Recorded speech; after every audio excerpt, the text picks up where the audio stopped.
back to my newsletter real quick. And we're going to check out Hip Hop Coins.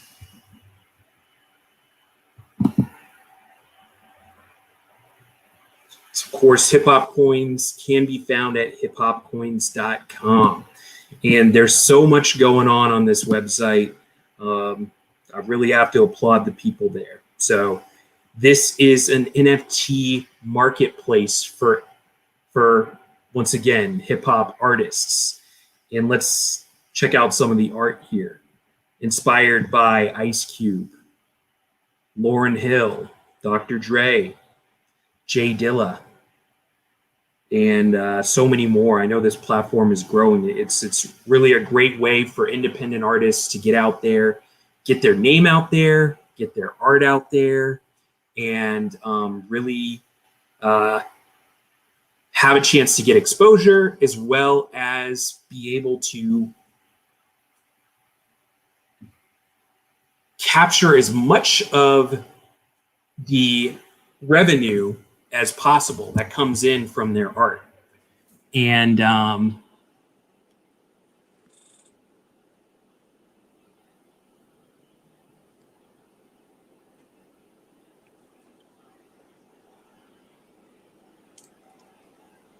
so, howdy. Hey, Chris. Kamal. I was just telling everybody about Hip Hop Coins. So let me stop the screen share. You know, Chris, I'm so happy to have you here this afternoon with us, this evening with us, to talk about Hip Hop Coins. Why don't you introduce yourself to the Black USA Crypto News audience? First of all, thank you for everything that you're doing in our communities, especially with reaching out and just your leadership and just your expertise that I know I've benefited from for so many years, Kamal, in the crypto space and learning about crypto assets and so many things that I've heard you eloquently express for years now here in Silicon Valley, and just all the things that are happening with Black USA News and everything that it represents in FinTech. A little bit about myself. My name is Christopher Lafayette, international and national speaker on emerging technologies. I have a passion for studying emerging technologies here in Silicon, and have been invited to speak on several different subject matters, whether we're dealing with FinTech, cryptocurrencies, but mainly in the medical technology side, and in the XR, extended reality, for virtual, augmented, and mixed reality, and artificial intelligence. Now founder or co-founder of Hip Hop Coins, and I'm happy to share more about that today, along with many other things. Yeah, well, you know what I wanted to start with is AR, VR. You know, you've been a leader in that industry for years now. That's how we got a chance to meet each other at the Kapoor Center, talking about AR, VR, and blockchain.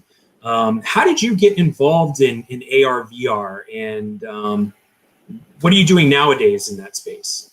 Well, it's a space that I've been familiar with for some years now, but I primarily got involved just by osmosis here in Silicon Valley and seeing this technology and really being intrigued by it. But I've been intrigued by it for decades, but its capability, and I've known for some time that when it comes to mixed reality and virtual reality, is that the idea was never for us to continue to look at our devices and to continue to look at them, but the idea was for us one day to ingress and to get into them, and that's part of the intention of the technology itself. And I just became a student, just like anyone else becomes a student of anything that she or he has a passion for or cares for. And I found myself going deeper into it and understanding that there's layers to technology. There's ethnography that comes with it. There's a history, and being able to work with those. And I found myself having opportunities to work with some of the pioneers that built this technology, both women and men alike, and to be able to understand what were their intentions for it, even in times that you go all the way back to the 1900s, if you will, and furthermore, you know. And so I really wanted to understand the study of space. I really wanted to understand, anatomically speaking, how this technology would help us to greater understand the human body and internally and external anatomics, And then even furthermore, understanding how this technology would abide with what I call the great eco-habitat, where all other technologies abide. You know, I kind of have a funny story about AR, VR, and its intersection with blockchain. I don't know if I ever told you that about what a prospective client came to me with an idea of having a conference on VR that was paid for in a cryptocurrency, and everybody has avatars and things like that. And this is back in, I think, 2000, Right. The latter part of 2017. Right. Decentraland had just come out, but at the same time, I was just like, wow, that's kind of out there. But you know, that's where we are now today with a lot of NFT shows that I'm seeing. A lot of DJ shows are being held over VR. So, you know, I should have got in early. That's all I could say. Well, you know, I think if you look at, and you're bringing up Decentraland, you know, they were a precursor to meta worlds and metaverses that we're building right now. You know, it's still very early. It's still very early stages in terms of it, but you're absolutely right. I mean, in these virtual environments, we'll find ourselves doing buy, sell, trade, NFTs, and DeFi has a home there. Crypto assets have a home there, and NFT assets have a home there. You know, we'll start to see how that would work, whether we're going with proof of work or proof of stake. Everything that's involved within that space, and all the way, and you know it better than I, Kamal, when we start talking about smart contracts and how that will play out throughout ecologically through virtual and have its real world implications in physical worlds as well, in concert with one another. But with what we're doing, and we'll talk about a little bit more in regards to hip hop coins, it's really going in that direction of building metaverses. And I am involved with several different projects horizontally with multiple different metaverse projects. Some I can talk about, some I can't. But that's exactly where we're heading into. And that's what I mean. And I'm so glad you brought this up. And it's interesting that you said it the way you said it, because I don't think you're alone in that observation of XR, and given your expertise and background in FinTech, is that all technologies abide within the eco-habitat. You'll have artificial intelligence, which may be flanked by machine learning and deep learning, and you have extended reality or spatial computing, which is flanked by augmented and virtual mixed reality and haptics and visio haptics, and then you may have roboticism that you can see that's flanked by androids and mechs, fintech, cryptocurrencies, DeFi, crypto assets, NFT, but they all abide together within the eco-habitat. But what we're seeing, Kamal, are these technologies beginning to grow and scale. But what happens when these technologies converge with one another? And that's when we start to look at the merge pairing. And I don't care what kind of futurists that people want to call themselves. On a Morpheus scale, we really do not understand that, one, we're building the fundamental construct of smart city development, but two, we do not completely know what it is going to look like once these technologies are being able to intersect. And just with FinTech, you see so many different avenues and different highways that are being constructed within that eco environment. Yeah, absolutely. I mean, you know, I mess around with smart contracts quite a bit, and someone told me last year, actually, you know, if we're not careful with DeFi, we're looking at possibly the same thing occurring with that would happen in 2008, the subprime mortgage crisis. You know, what actually brought Bitcoin to us, you know, it was through all of those new fandangled financial instruments that just got out of control, you know.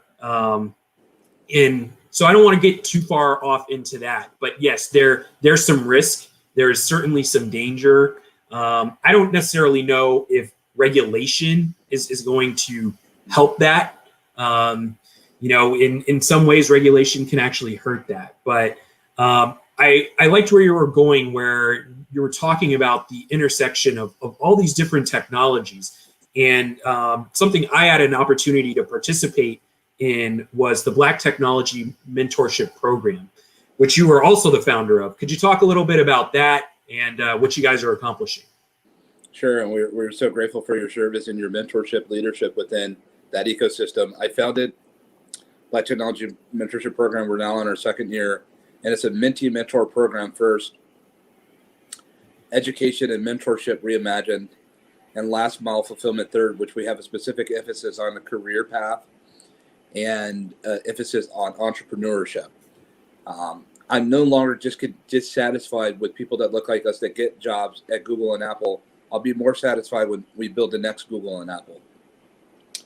And launching this initiative was made as a necessity.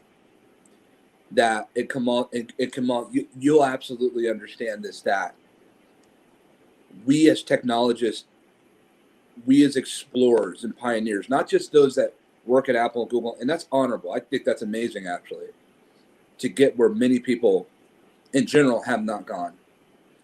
But for those that are like us and others that are out there that could not go to college to learn what we learned and understand about the technologies that we know, that we've learned about osmosis and self-taught, and that it actually makes sense, there was a need to be able to give the formulaic path or process for others to be able to go that route, but with the honesty of getting folks from other industries and other communities that don't look like you and us, that don't come from places where we come from, typically in urban environments or even country settings, but to get folks that come from different areas that we've benefited and network and learn with, no matter the color, no matter the gender, who we've built with, and pair them up with our young people and adults to create, if you will, a bridge, and saying, look, we have our hidden geniuses and we have our hidden heroes, and to help guide them towards a better way of simply which road to go. When we look at Black Technology Mentorship Program, we are fulfilling that right now through mentorship development, whether it's one-to-one session or one-to-group. And we have so many people that have joined on, including yourself with your leadership, that have come on and just simply left a video, a message, taught a course. And it has real world impact, not just to us, to those that are here in the United States and North America, but South America, Africa, Europe, Australia, Asia, Southeast Asia, the Middle East. We have over 172 different cities now and counting, and maybe 173 as of late, in over 27 countries where we have our students, Kamal, and 6 continents, and we're working on that 7th with Antarctica. But the idea is that now, if there's ever a time, we can talk about all the different disenfranchisement and diversity, equity, inclusion, and belonging. But when do we get to that point where we start talking about diversity, equity, inclusion, and belonging and sustainability? You could tell me about D&I, you could tell me about culture, you could tell me, and Ray Charles can see it, all the things that are happening is wrong because he's experienced it. Seeing is not only with physical sight, but what I'm saying is, when do we get to that point where we think about sustainability and saying we have to help build a way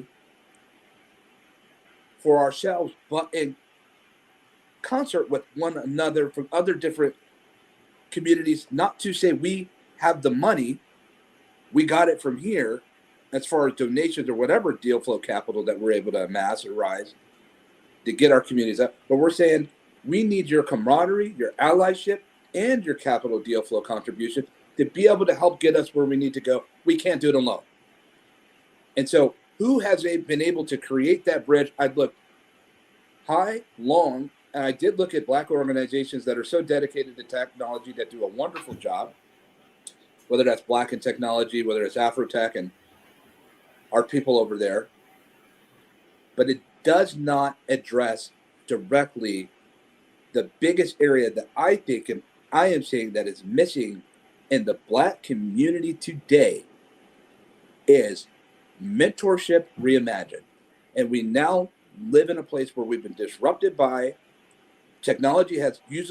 Technology is usually disrupted by technology. Never have we seen a time where where technology has been disrupted by a pandemic. Well, what does that mean, Kamal? As you and I yet sit here, this was almost the secondary way for people to communicate. This has become a first approach of base and an acceptable medium. And now we're coming to prove as an effective medium to express, communicate with one another in this remote hybrid world that we find ourselves in. So now we've been able to build a whole complete organization with Black Technology Mentorship Program, not subjected to location bias, not having to have commercial real estate, but a digital construct that we have built, and under the leadership of Diane Tucker, who is our governing director, has done just a remarkable job with her and our other leaders that we have with BTMP in helping Express build out this platform and getting folks the help that they need.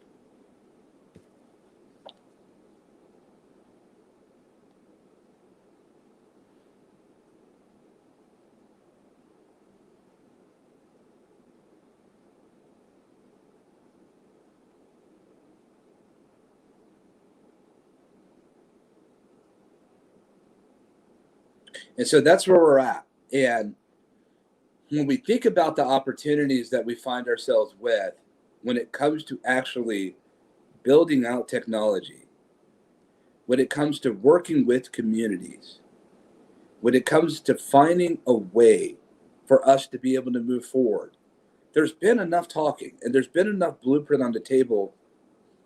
But when did we get to the point where we don't have to talk about diversity, equity, inclusion, and belonging? And when do we get to the point where we live it and it's not a situation, it's not an obstacle, and that we've moved on towards other greater obstacles and situations that may prohibit us from building great technology? As great as technology and all the things that we've built in the last 30, 40 years and accelerated in the last 10 to 15, as great as technology has been, technology will never be as great as it can be until everyone has the opportunity to build it. So everyone has an opportunity to be able to contribute. So that's where we find ourselves at today in this world, if you will. We're certainly hoping that some of that makes sense. Now, while we're waiting for Kamal to get back, excuse me, we want to take a look at, now that we are entering into this world of FinTech, now that we're entering into this world of immersive technology such as extended reality and artificial intelligence, we now have to take a 30 to 40,000 foot view and go a little bit higher in understanding exactly what this technology means, what it means together, what it means for communities. And often I'm asked, where is the way and the direction that I should be going when it comes to actually contributing and building these technologies? There are some options for people to go to school, but as a United States Senator said a time ago, that Silicon Valley is more advanced in technology than the United States government itself. And it wasn't a slight on the government, but it was the actuality and the reality that technology is moving more at a rapid pace than anything that we've ever seen through the ages and dispensations of time. And so now that we're in a situation where we actually see technology moving in the direction that it's moving and moving how it's moving, we have to create a mentorship infrastructure and a foundation to be able to pass the information from peer to peer, person to person, human to human.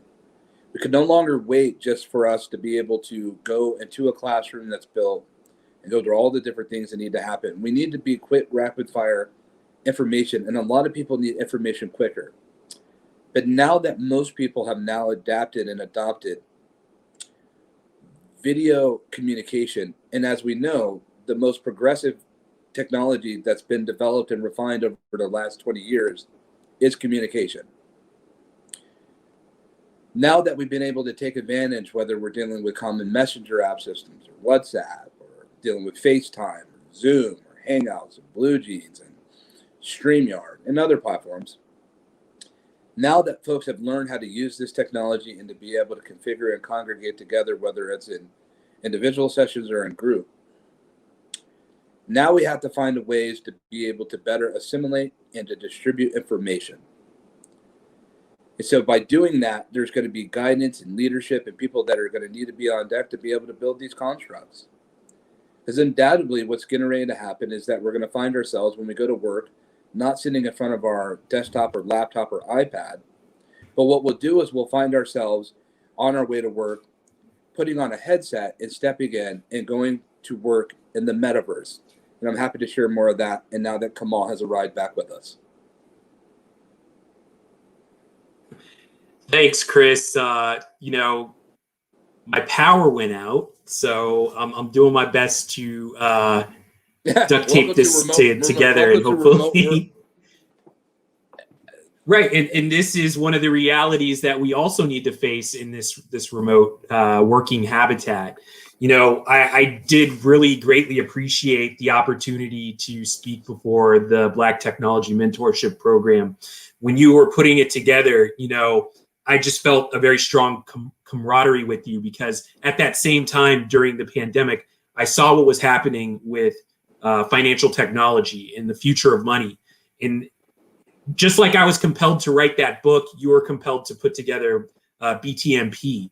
And it allowed me a way to have somewhat of a peer review of DeFi for the diaspora with your students. And I knew once I had a chance to present it to them and it made sense to them, that I was onto something. So I appreciate you providing that platform to me. The other thing, I don't know if you discussed it or touched on it when I was out, was Her Innovation, which is a new component to BTMP. Could you talk about that, or did you already get a chance to? Not yet, but I'm happy to, Kamal, and we undoubtedly are grateful for your presence and your commitment to the Black Technology Mentorship Program and everything that you've brought thus far and that you continue to bring. And we're so looking forward, since you're speaking about your book and sharing that with so many of our students, that as you and I and our team figure out and attempt to find a way for them to get their hands on a copy and to learn. Her Innovation, built by women and for women, because we've come to realize that there is a definite difference that we've experienced, even within our own program, but others.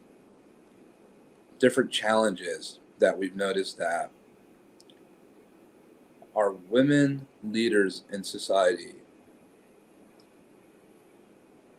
are confronted with that men commonly aren't. And we knew that there's a lot of great and terrific programs out there that focus on women empowerment and entrepreneur development. So we had to survey the landscape and listen and ask ourselves, where might we fit in this discussion, Kamal, when it comes to women empowerment, even within our own ranks? So we decided to formulate and form a consortium of women under Diane Tucker's leadership. And for this group of leaders, 100%, to build out this initiative. And it's just one of the most fantastic ones I've heard of that's out there. And there's some good ones out there. But what it does is, it doesn't say, hey, you want to become an entrepreneur today? Come here. We're not asking people to meet us where we're at. We've built a program to meet women where they're at. Not everybody is on the same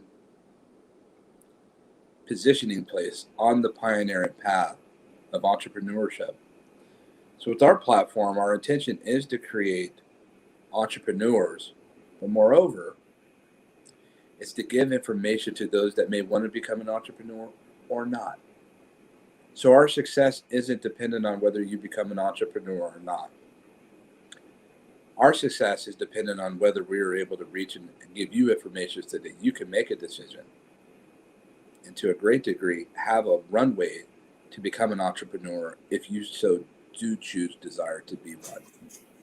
And that's Her Innovation. Her Innovation.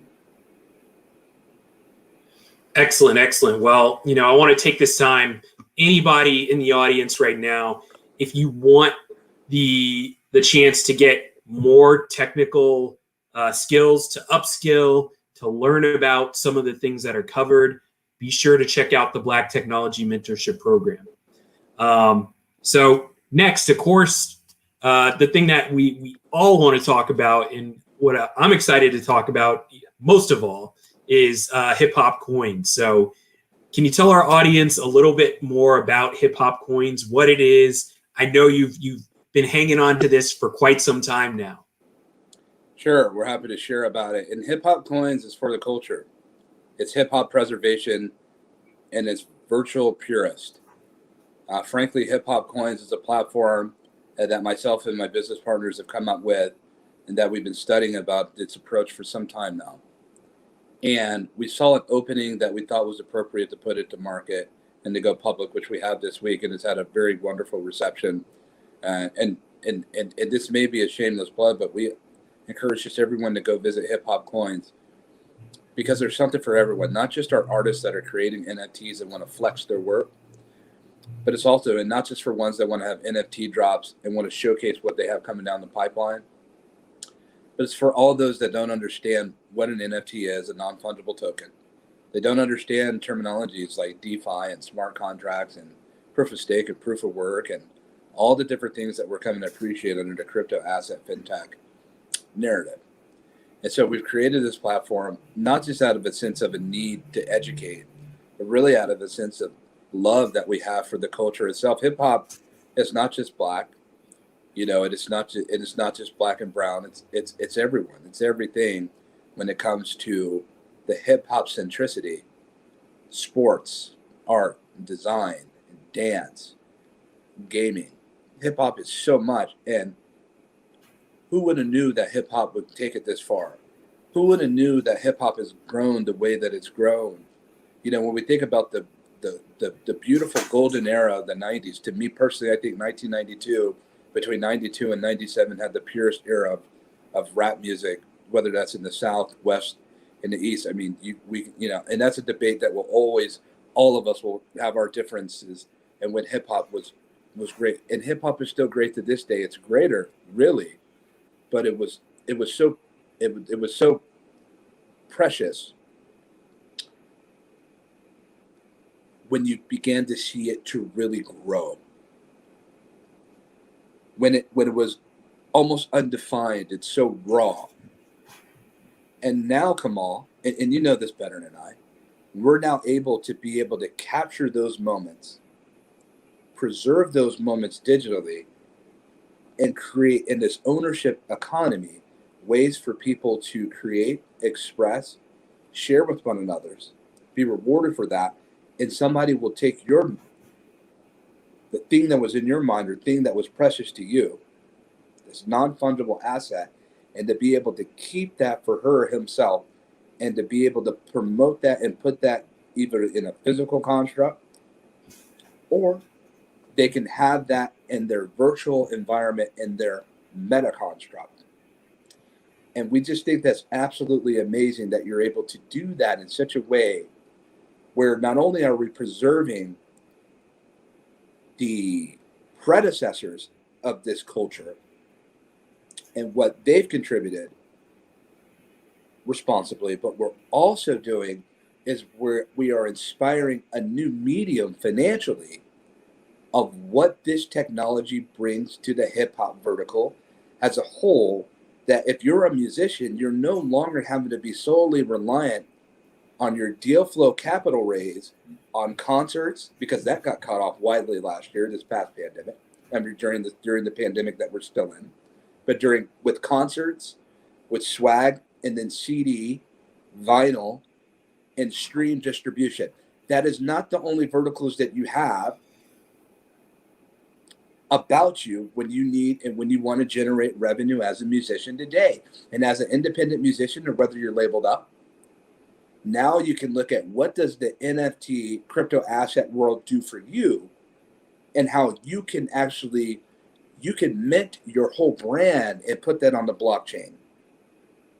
But what we're doing at Hip Hop Coins, and I'm fine and comfortable with saying it here, is not only have we built the first hip hop community platform for NFTs, but we're also building the first hip hop metaverse in the world. And we've already started. And so hip hop coins is undoubtedly going into the metaverse. Now, mind you, there may be people listening, well, I'm going to go out and build a metaverse. I welcome that. And if you're the first one to go public with that, great. But it's nothing like what's being built here. And given my background and expertise and my partner's background and expertise in what they do, we feel really good about the prospects of having a hip hop metaverse that's just going to be a game change for the culture itself.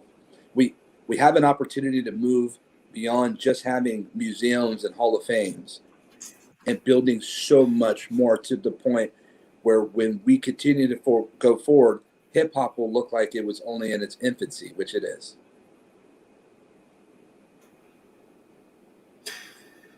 Yeah, you know what? This is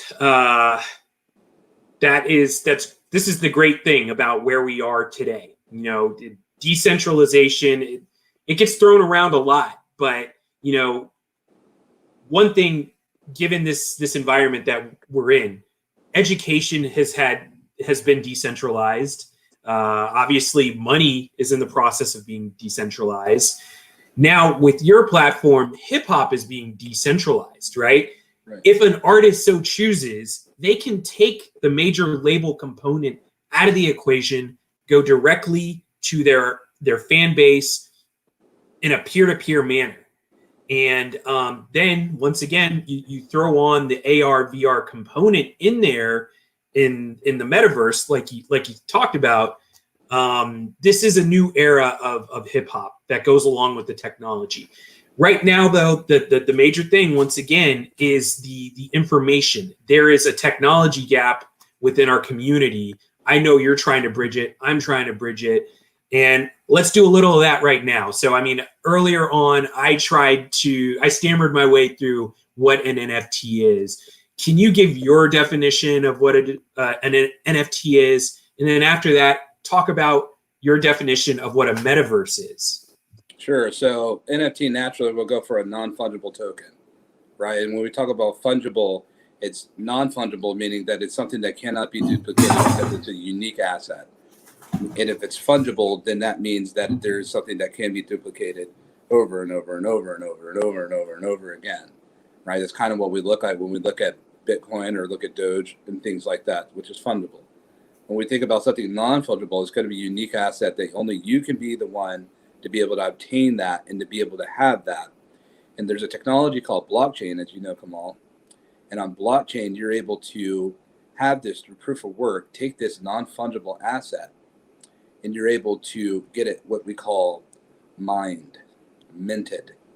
And when you get it mined, that information is going to go out to a ton of different computers. That are going to lock that information in. And on this information, they're going to know that this asset that Chris and Kamal had minted, it is going to be fortified as a unique value. And it's only going to be theirs. And then what happens is we go to a place called Bitsy or Mintable or OpenSea, and we can put it on what's called a market or an NFT marketplace. And we put it out there for how much we want to sell it for. And we'll sell it and get it out there. Now, we had to pay a little bit of fees to get it minted, which we call gas, which brings us into Ether, right? Which is for Ethereum, which the prices are a little bit high. They're not sometimes fun, but we're paying a little bit of ETH, and we're getting that paid for. Now we've got this asset. Now it's minted. Now we can put it on whatever market that we want to put it on. We could put it out there. And so we put this asset out there. Someone buys it. He now owns this asset, but natively we are the owners of it. Say it 5 years down the road, she wants to sell it. She sells it and puts it on the market, and it goes, and it's already solidified on the blockchain that it's an asset, and it knows whose native owner it was. She sells it. We still get the benefit from that purchase. A lifetime of benefit of the purchase because there's still those that built it out originally that are still able to financially benefit from the value that it's grown to be. So an NFT in that capacity is a way for you to take what's precious and very finite to you.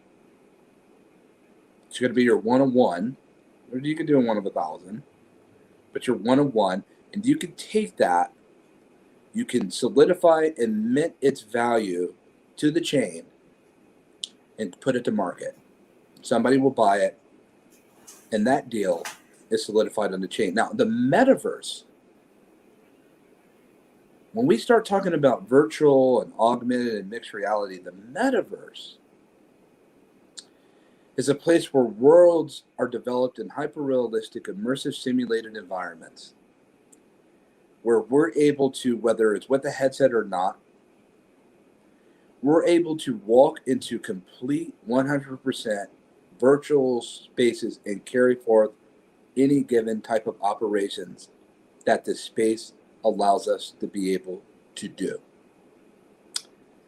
And in these spaces of the metaverses, you may find forests, you may find real estate of a commercial value or a residential value, or variety, if you will.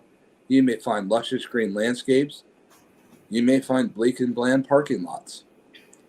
The metaverse is a place where we go into operate to do things that we cannot do in physical spaces. It allows us, the length and breadth of it allows us to be able to operate and carry forth communications that we're simply not able to do in physical spaces, some say yet, but we're not able to do readily widespread. And we're able to buy and sell and trade and talk and play and learn and educate, communicate, and do all kind of wonderful and terrific things within the metaverse itself.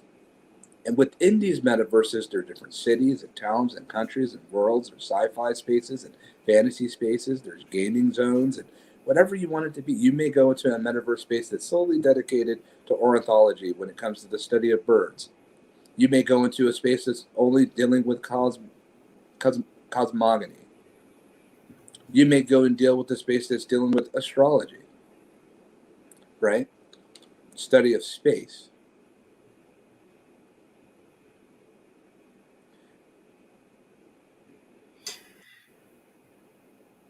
Well, that was a great definition. And here's my next question, right? Astronomy, sorry. I was thinking astrology, but astronomy, but go ahead. Oh, no. We're right at the precipice of all this, right? And where do you see this going in the next 5 to 10 years? Well, when you say this, are referring to Hip Hop Coin's Metaverse? Oh, well, I mean both. So Hip Hop Coins, you did allude to it where we're going with Hip Hop Coins.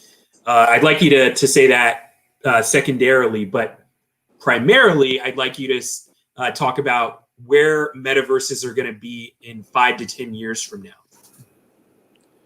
A good indicator to understand the metaverse is to understand the internet. Technology often moves in increments, shifts, and leaps. An incrementation is I just got an update iPhone. That's an increment. A shift may be, hey, there's a completely brand new phone and it came out from Apple. And it's such a game changer of a device. But a leap, the internet, cloud, the metaverse. We're building Internet 2.0 in Industry 4.0.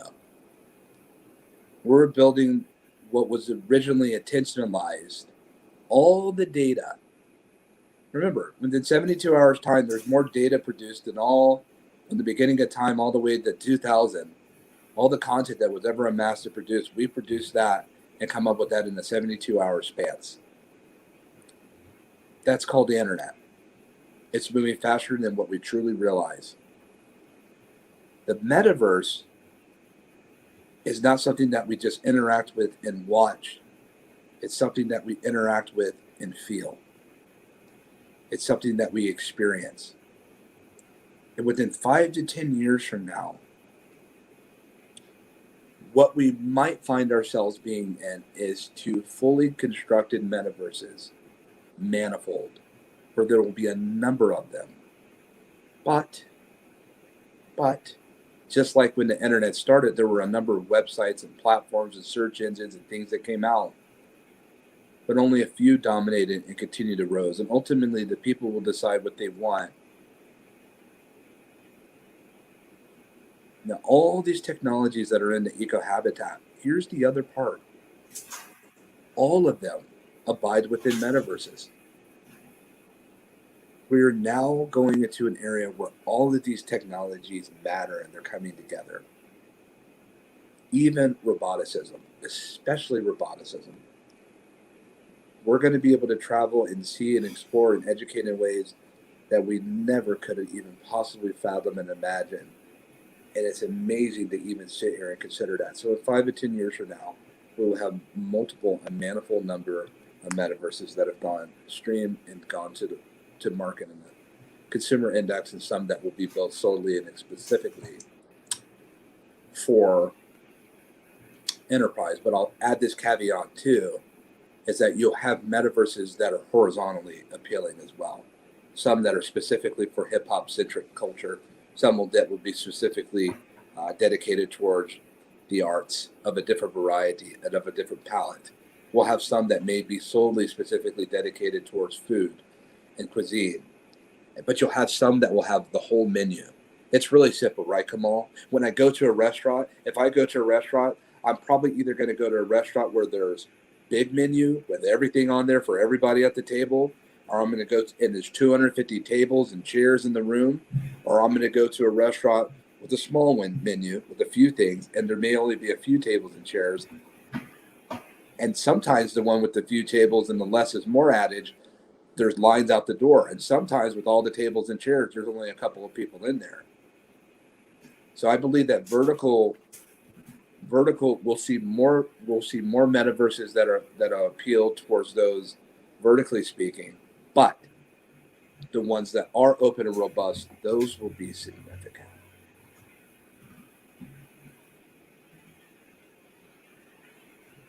So just circling back here, sorry about that. Metaverse, as you see it, when it comes to hip hop coins. What I see for hip hop coins in the metaverse and what we see, and certainly we can't even talk about 75% of what I would like to talk with you about, but we're not ready to share all the details with that. But with the metaverse and the hip hop coins is, we believe not only do you listen to music, but you feel music.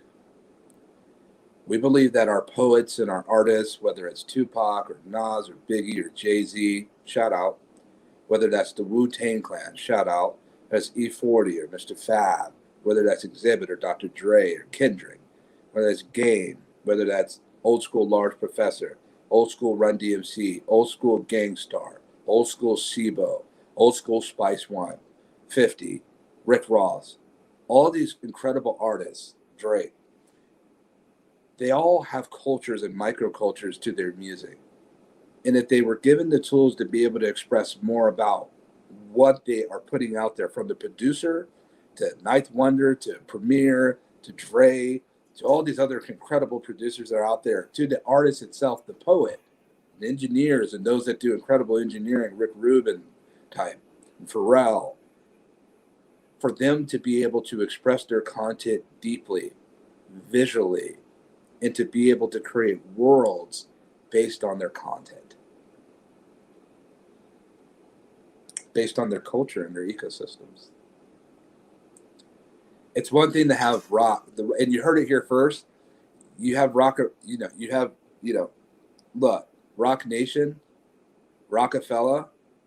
What about Rocket World? You think about No Limit Records. What about No Limit Nation, No Limit Planet? The capabilities and all the different things that you can do within those environments. And it doesn't necessarily have to be completely based on the lyrics. There's so many different self-help programs and different educational programs and things that they could build, but it's done as their own countries. Their own, look, your own website right now is your real estate, or your social media sites, or your embassies. And part of the idea is to drive traffic from your social media sites, which are your embassies, to your country, which is your website, which is your real estate. And wouldn't you want to be able to express your real estate more with tools? We already do that with website, but if we're given more tools, then we would build more. But we won't build more if we don't have more tools. But if we have more tools to express ourselves even more, then we've already proven that we're willing to meet that where it's at in the website. Now turn that website into your own world, into your own planet, and your culture. Simon Sinek, people don't buy products and services, they buy culture. That's what the metaverse is. But I'll say this in closing: at the moment of this question, or the answer, you cannot have meta worlds without meta people. You cannot have meta worlds without meta people. And if the people don't have access to these worlds and to these spaces as a whole, then we yet find ourselves in a situation where we have not democratized enough and given due diligence and educated people on what they can do with their given ability and talents. So I'm more concerned about the meta people right now at the moment we are through Hip Hop Coins than the meta worlds, because I could build all the meta worlds that I want, but if I don't have the people to build it, then what is it that I've built? You can't build a great metaverse without meta people.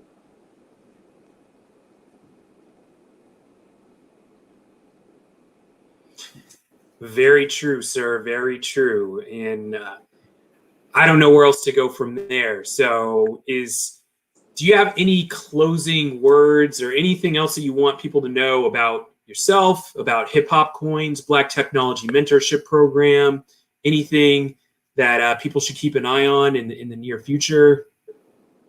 Well, there's a few things. One, I want to certainly thank you for the opportunity to be able to spend some time with you, Kamal. Secondly, special shout out to Black Technology Mentorship Program and everyone that's doing what they're doing over there in that camp and holding it down.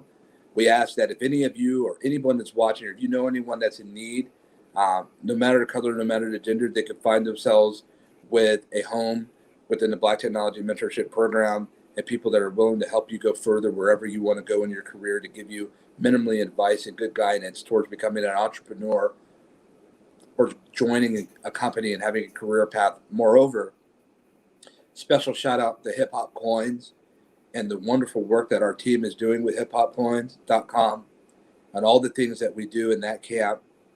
And we reach out, and we sincerely are reaching out to anyone in the hip hop space that wants to build NFTs, wants to flex your work on our site, wants to get out there and have a profile. Anybody that's here, just mention and let us know. We get a basic program and a profile for free. If you want a free profile beyond basic and pro or elite, just come reach out to us, because that's just how we feel about it. We're not going to let money be an obstacle in the way. Too much opportunity for us to be stopped by money, right? So if you want to be part of this hip hop culture and the Hip Hop Coins program and what we're doing, and be some of the first influencers in this meta space, in this meta world that we're creating, come holla at us. Come build with us. Come get with us. We welcome you with open arms, no matter where you're from, anywhere around the world. If it's about that hip hop culture life, then special shout out to you for taking that next step. And thank you for everybody within this program that makes it what it is. And I just hope that you guys would just keep supporting Kamal and everything that he's doing in this leadership position when it comes to FinTech. And I do think he's one of the most brilliant minds that FinTech has been met with in this industry. I put that on wax because I mean it, because I know that he's been chopping wood in this space for so long. And I know that I've learned from him, and looking at how the relationship of FinTech and the metaverse world is coming together, and we exchange things together and exchange notes. And so I'm so happy to continue to be able to break it with you in these particular times. Hey, Chris, you're a true visionary. I would want nobody else on a Juneteenth program. We're talking about emancipation and intellectual emancipation. I definitely think about you, what you're trying to do to educate our community, educate artists, and empower artists. So thanks again for taking time out of your day to do this. I want to thank everybody at Black USA News and everyone for watching as well. Happy Juneteenth. Spend some time with your families. Stay cool. And keep your eye on the news. Black USA News.